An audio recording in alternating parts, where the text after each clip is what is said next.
Hello అండి, నేనైతే ఇప్పుడు మల్లె చెట్టు నాటుతున్నాను. ఊరెళ్ళాం, మ్యారేజ్ కానీ ఊరెళ్తే అమ్మ వాళ్ళ ఇంటి దగ్గర మళ్ళంటూ ఉంది. నేను నర్సరీలో తెచ్చి పెడదాం అనుకుంటూ ఉన్నా. పాట్లో పెట్టేద్దాంలే, మట్టిలో కింద కాకుండా పాట్లోనే పెడదాం, మల్లె చెట్టు ఈజీగానే వస్తుంది కదా. నర్సరీలో మొక్క అయితే మనకి ఈజీగా బతికిపోద్ది. ఎలాగ ఊరెళ్ళాను, అక్కడ మళ్ళంటు ఉంది. సరే ఎలాగో వస్తున్నాం కానీ తీసుకొచ్చాం. దానికి రూట్స్ కూడా వచ్చున్నాయి. సరే వస్తుందో అని తీసుకొచ్చాం. కానీ ఇప్పుడు ఎండగా ఉంది బాగా. ఈ ఎండలకు వస్తుందో లేదో చూడాలి. పెట్టనైతే పెడుతున్నాను, తెచ్చా కదా అనేసి. పాట్లో మామూలు మట్టి ఉంటే మట్టి గట్టిగా అయిపోయింది, అందుకని కొంచెం కోకోపీట్ యాడ్ చేసి దాంట్లో ఇదిగో పాట్కి హోల్స్ పెట్టుకోవాలి వాటర్ డ్రైన్ అవడం కోసం.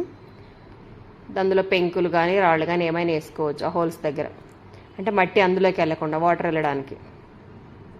చెట్టు అయితే నాటుతున్నా ఇప్పుడు. మనకి నర్సరీలో మొక్క అయితే ఈజీగా బతికిపోద్ది, ఇట్లా ఎండలైనా వానలైనా. కానీ ఇది కొంచెం ఎండగా ఉంది. మరి ఈ అంటికి రూట్స్ కూడా వచ్చాయి.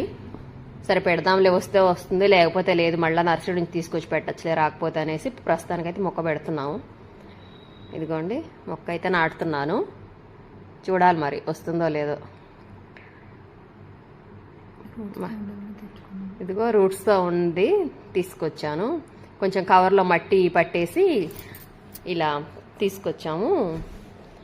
రూట్స్ కూడా ఉన్నాయి కదా, వస్తుందిలే అని అనుకుంటున్నా. చూడాలి మరి వస్తుందో లేదో.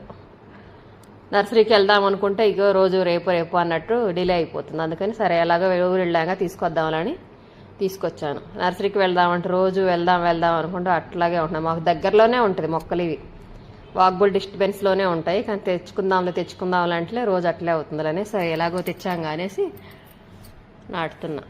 వస్తుందనే అనుకుంటున్నా. రూట్స్ కూడా బాగానే ఉన్నాయి దీనికి.